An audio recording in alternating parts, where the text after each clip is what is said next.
심리학으로 본 삼국지의 네 번째, 동탁과 사위 이유의 성격적인 이원 관계는 권력을 잡으면 누구나 공감 능력이 떨어지기는 하지만 동탁 같은 성격은 최고 권력을 잡을 때 돌변하기 더 쉽다. 예술가 기질이 강했던 네로와 히틀러도 동탁처럼 평범했을 때는 현재를 즐길 줄 알고 따뜻한 감성을 발휘하기도 했지만 만인지상이 되자 박력무인한 리더로 돌변했다.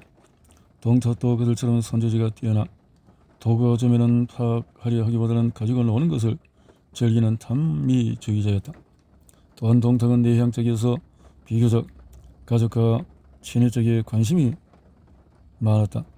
그가 유협을 한결을 세운 데에는 유협을 기른 동태우가 자신과 같은 동실하는 이유가 컸다.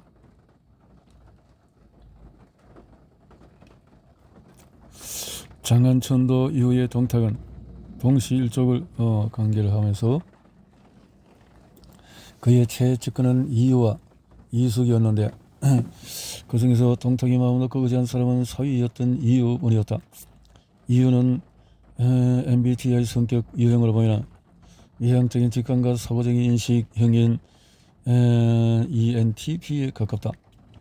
전형적인 ENTP형은 의문이 많고 창의적이며 분석적인 발명가 스타일에 해당하며 에디슨과 히치콕이 속한다.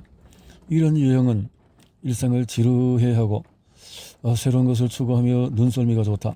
그래서 주위 환경을 지속적으로 탐험하며 새로운 비전에 몰입한다. 또 어떤 난제를 만나도 지치지 않고 해결해 나간다. 현재의 중요성을 간과하기 쉽다는 것은 허점이나 타인의 기분을 잘 파악하고 타인을 선동하는 데서 희열을 느낀다. 이것만 놓고 보면 동탁과 이유는 성격이 크게 달랐다. 그러나 한 가지 공통점은 생활 양식이 인식형이라는 것이었다. 만일 라이프 스타일까지 달랐다면 모순 관계가 되어서 둘 사이는 화국에 이르렀을 것이다. 비슷한 라이프 스타일의 관심의 방향과 지각 방식 그리고 평가의 기준이 달랐기에 서로에게 호기심이 생겨서 둘은 편안한 관계를 유지할 수 있었다. 더구나 동탁은 정서적으로 가까운 성향이었다. 8가지 성격 유형은 성격은 정신 에너지에서 나온다. 프로이트 정신 에너지도 리비도라 했다. 이 리비도를 중심으로 칼 융이 연구해놓은 성격 구분을 참고하면 다음과 같다. 여기서는 리비도를 편의상 정신 에너지로 통칭한다. 정신 에너지는 감각, 직관, 사고, 감정의 4가지 기능이 있다. 이를 지각과 평가로 분류할 수 있다. 첫째, 지각 범죄에서 어감을 중시하면 감각형, 또 직접 자극의 원천에 의해서 불명확한 가운데 육감이나 예감 같은 초감각적인 지각을 중시하면 직관형이다. 직관형. 외향적 사고와 내향적 사고, 외향적 감정, 내향적 감정. 브릭스 마이어스는 여기에서 생활 양식에 관련된 판단형 대 인식형을 추가해서 성격 유형 검사를 개발했다. 계획적이고 체계적이면 판단형, 상황에 따라서 유동적이면 인식형이다. 판단형이 떨어진 목표와 정착을 선호한다면 인식형은 호기심이 많고 개방적이며 적응력이 높은데 뒷마무리가 약할 수 있다. MBTI 감각형, 사고형, 판단형. 삼국지 인물의 성공 심리를 보면 폭군으로 돌변한 동탁은 변방 장수 시절에는 성자처럼 너그러웠으니 헌재에 등이 없고 권력을 쟁취하자 폭군으로 돌변했다. 그의 사위 이유는 내향적이고 예술가적인 기적인 동탁의 성향을 파고들어서 동탁을 조종하고 폭군으로 만들었다. 결국 동탁은 권력을 오래 유지하지 못하고 여포에게 죽임을 당한다.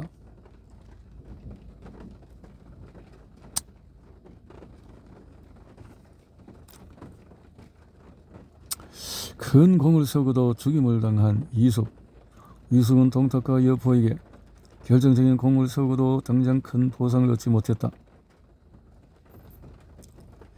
출세를 위해서 차곡차곡 실력과 인맥 등 기반을 쌓을 생각을 하지 않고 당장 보상받기에 급급했던 이숙은 한낱 약거리에 불과한 우보의 빌미로 여포에게 죽임을 당한다. 반동탁 연합군이 만들어낸 영웅들.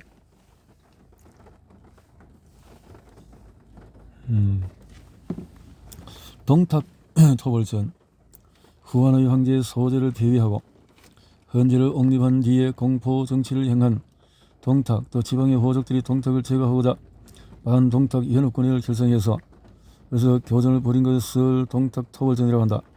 반동탁 연합군의 원소, 또 조조, 위자, 포신, 왕강, 성견 등이 동탁과 교전을 벌인다. 이 낙양에서 장관으로 수도를 옮겨 연합군을 피했고 반동탁 연합군은 동맹이 또 깨지고 동탁 토벌전의 여파로 조항은 지방 통제력을 상실하고 후한의 판도는 군웅할거 즉 지방 세력의 경쟁 구도로 바뀐다. 반동탁 연합군의 핵심 인물은 조조, 원래는 동탁 수하였던 인물로 동탁은 매우 가까운 사이였으나 동탁을 살리려다가 실패로 돌아가자 산야를 돌면서 동탁 암살단을 해서 만들어 원수를 반동탁 연합군의 수장으로 추천한다. 손견은 지방관리 2명을 죽인 중죄인이었으나 원수의 도움으로 벼슬을 얻고 원수를 수하에 있게 된다. 반동탁 연합군에서 공격 원수에게 가문에 대한 열등감이 컸다. 환관 출신 조조의 남다름. 환관 출신 조조구나. 조조의 주요 특징을 두 단어로 말하면 기지와 친화력이다. 사실 삼국시대는 조조를 시작해서 조조로 마무리한다 해도 과언이 아니다. 조조는 동탁 암술에 살해하고는 실패하고는 낙향에서 의병을 조직하고 제후 연합군 결성을 주도했다. 그리고 하북 지방에 이어 하남까지 거의 다 정복해서 삼국 통일의 기틀을 닦았다. 하지만 그의 출발은 미약했다. 조조는 동탁, 마등, 또 공선창, 손씨, 이 가문 같은 군병 세력이 아니었고 출발은 미약했다. 냉철한 법치주의자 조조. 조조는 특유의 친화력 덕분에 동탁의 침소에도 자유롭게 드러날 수 있었다. 조조의 친화력은 사탕발림 같지 않았고 깊은 숲고에서 나온 듯이 일관성이 있었다. 조조가 제일 싫어하는 것이 미신을 신봉하는 음사와 허리의 허식이었다. 조조는 하늘이나 신 따위를 일절 믿지 않고 믿을 수 있는 것은 자신의 능력뿐이라고 생각했다. 어떤 벼슬이든 주어지면 그 자리에 맞게 주의고하, 친소를 막론하고 냉혹하게 법적 조치를 취했다. 폭정 때문에 동탁에 대한 여론이 악화되자 이유가 이를 무마하기 위해서 왕윤과 함께 조조를 청구한 것은 조조의 그런 성격 때문이었다. 당시 낙영에서 청렴하고 강직하다고 정평이라는 사람이 왕윤이었고 법치주의자는 단연 조조였다. 어쨌든 왕윤과 조조는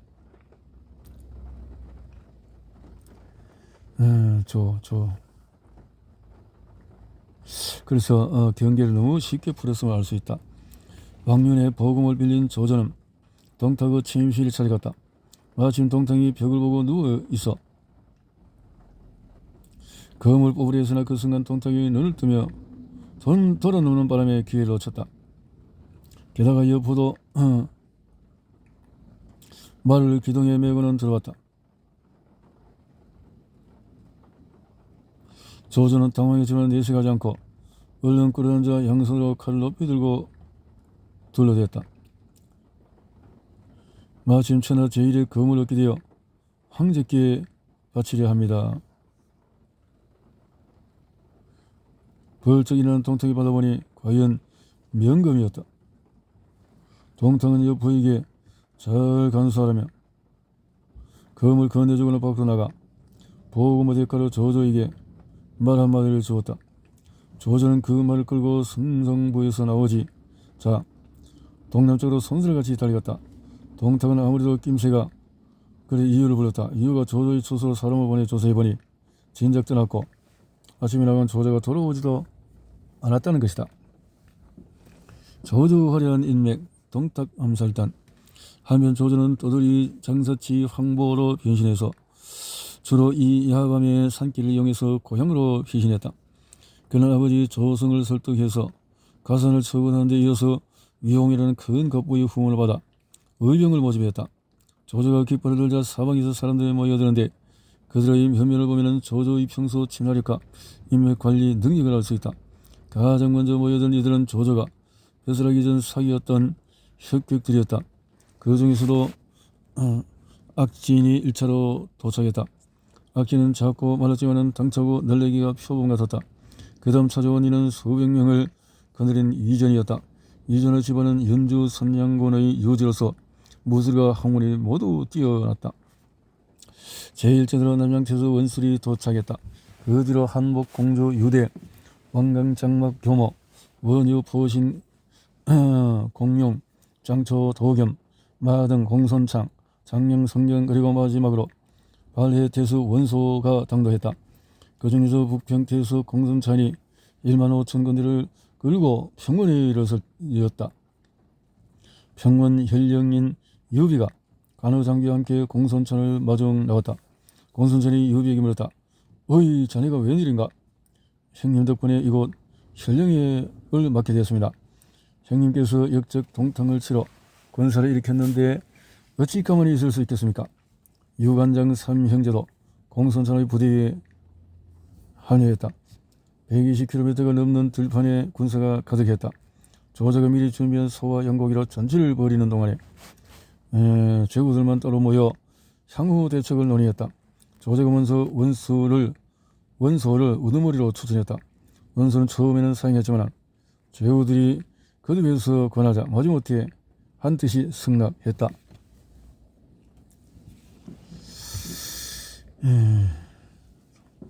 이북형 형제 원소와 원수로 심리전. 제후 연합군의 수장이 된 원소가 드디어 첫 군령을 내렸다. 이 원소가 여러분의 초대를 받아 수장이 되어서 나라의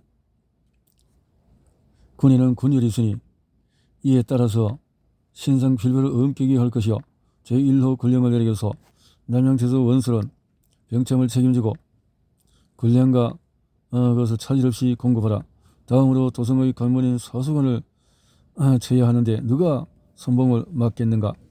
이 말이 떨어지기가 무섭게 선결이 손을 들었다. 당시 선결은 용명을 떨치던 때라 모두 그의 자청에 수긍했지만 딱 한 사람 원소를만큼은 속이 부글부글 그렇다. 사실 원소는 원소의 이복형으로 아버지 원봉의 노비에게 태어났다.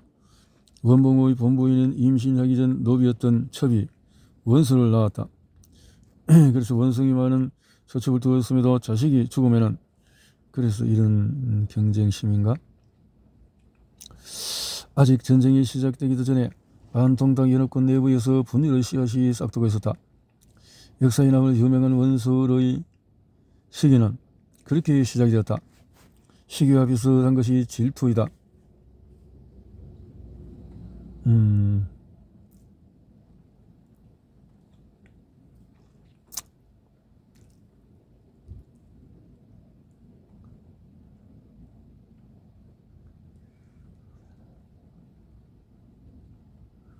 자, 이렇게 해서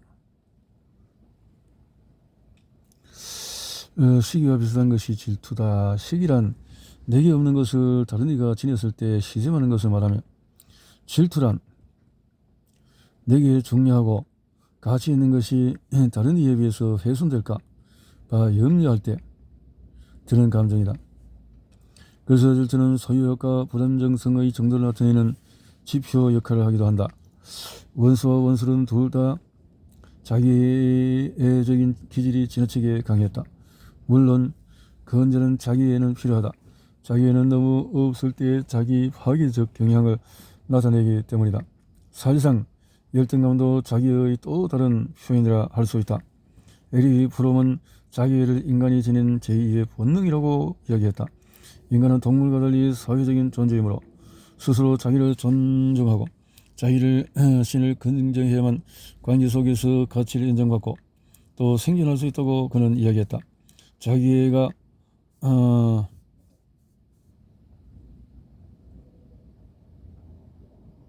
최적인 사람들은 교만하지도 비굴하지도 않으면서 매혹적인 존재로 세상을 살아간다. 자기애가 지나치는 상태를 심리학에서는 외현적인 자기애라고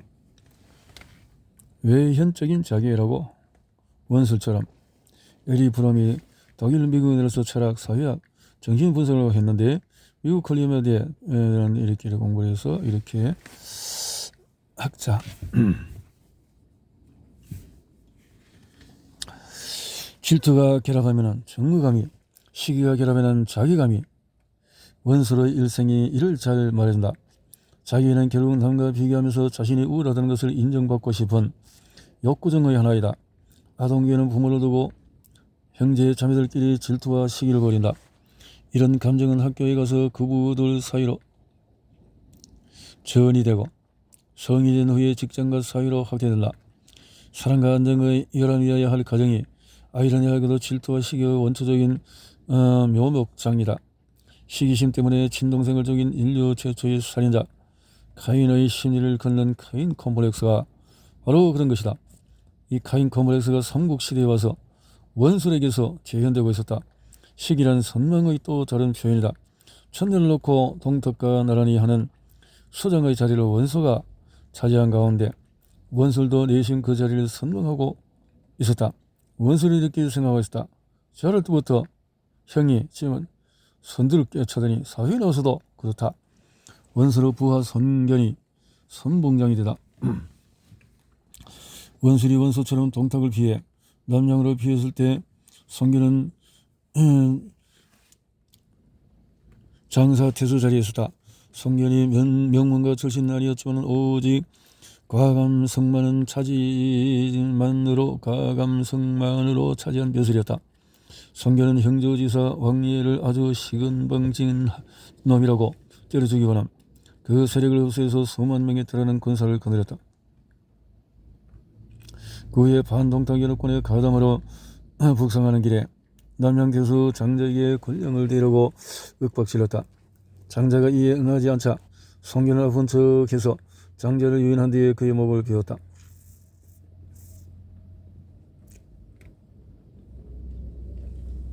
이유가 어떻든 손견은 왕예에 이어 장자까지 연달아적인 정죄인이었다.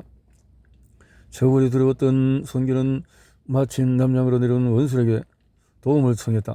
원술이 형주 자사 유표에게 내막을 얘기하자 유표는 원술을 남양태수로 청거하고 원술은 손견을 예주 자사로 청거했다.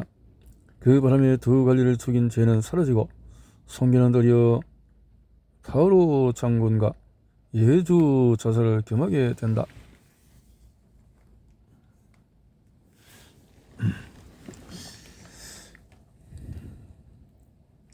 형제의 서연열을 논한다는 것은 의미가 없다고 생각한 원술은 원서에게 지독한 시기심을 부렸다.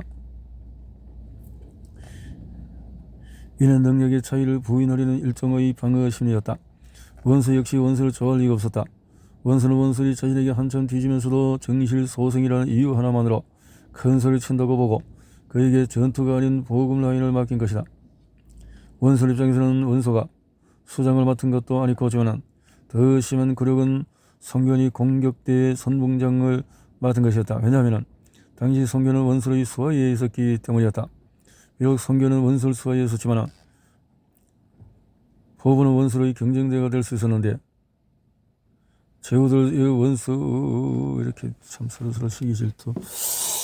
삼국지에서 성공신이 환관 출신 조조의 자신감. 조조는 멸시받는 환관 가문의 출신이었고 벼슬이 없이 동탁에 쫓기는 신수였으나 특유의 친화력과 남다른 기지로 전국의 제후들을 모아 동탁 암살단을 꾸몄다. 자기애가 지나쳤던 원소와 원술은 후한 시대의 최고 명문가의 이복 형제였다. 그러나 처부 자식인 원소가 원술보다 실력이 나왔고 반동탁 연합군의 수장이 되었다. 좋은 집안 덕에 자기가 지나쳤던 두 형제는 평생 서로 시기하고 질투하면서 반동탁 연합군의 내분을 조장했다.